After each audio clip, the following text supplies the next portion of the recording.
Alright, fine, you people win. I'll do the Indy 500. But only because the F1 race was absolutely terrible, and I care way too much about this video. But enough about that though. The big story going into the race was Sebastian Bourdais' gigantic crash on the first day of qualifying. He suffered a fractured pelvis and hip, and was therefore unable to start the race. This left the Dale Coyne Racing team in a mad search for a replacement for a race that would happen only a week later, which they fortunately managed to do. More on that in a little bit. After the Fast 9 completed their day of qualifying, the starting grid looked much like this.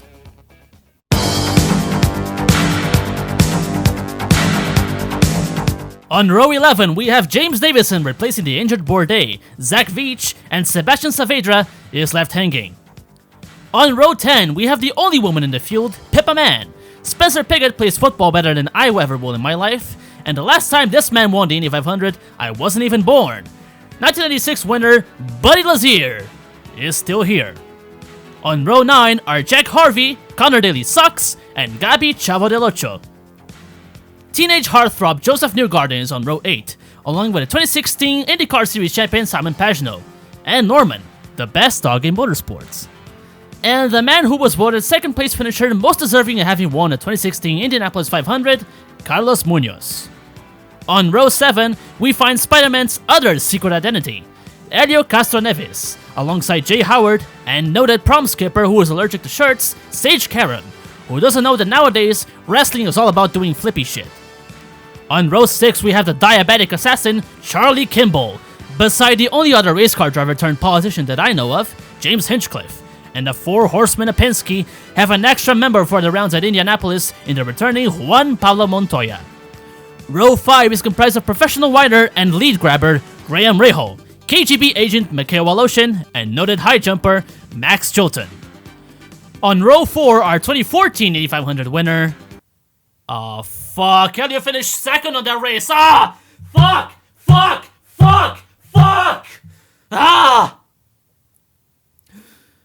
Ryan Hunter-Reay, alongside bland as bread Ed Jones and Oriol Servia. Row 3 has 2013 Indy 500 winner and my fallback to place national hopes on, Tony Kanaan, as well as family disappointment, Marco Polo! No. Andretti. It's Marco Andretti. And the thing most lacking from my life, willpower. Come on, we're still doing willpower jokes? Originality is dead, William! On row 2, we have a guy too nice to joke about in Takuma Sato, professional sadness man who is happy for once, and Formula 1 expat Fernando Alonso, and the best head full of hair in motorsports since Jordan Taylor, J.R. Hildebrand. Finally, on row 1 are the 2016 Rookie Indy 500 winner and the embodiment of Chris Cook's nightmares, Alexander Rossi, man who only drives on ovals because he owns the team, Ed Carpenter, and on pole, we have the best driver currently alive on God's green earth, Scott fucking Dixon. And there we have it, 33 drivers who will drive in circles really fast, and in the end, only one of them will get to drink a bottle of milk and kiss a row of bricks. That last one sounds horribly unhygienic, but we're already used to that on this series. If only the nuclear football was treated with as much care as the Indy milk, the world would sleep with both eyes closed. Another year where Emerson Fittipaldi is sad that nobody picked orange juice. They didn't even put the trophy behind a bulletproof glass casing. Shows how much they really care about it. And the checker flag came via Black Hawk. This is incredible. This is how the IMS would look if it were a supervillain lair. This is the real revolution of the Indianapolis 500 experience. The biggest spectacle in racing is about to happen, and a bunch of kids are hopping around listening to shitty washed out electronica? This generation is truly lost. Wait, Ric Flair's in there? Mean! Woo! By God, Gene! Where do I sign up? We're 5 months away from Halloween, and TK is already trying out his costume of a cell phone from the 90s. You know how your mom always said, don't make a spectacle of yourself? No, because I definitely did the opposite of that.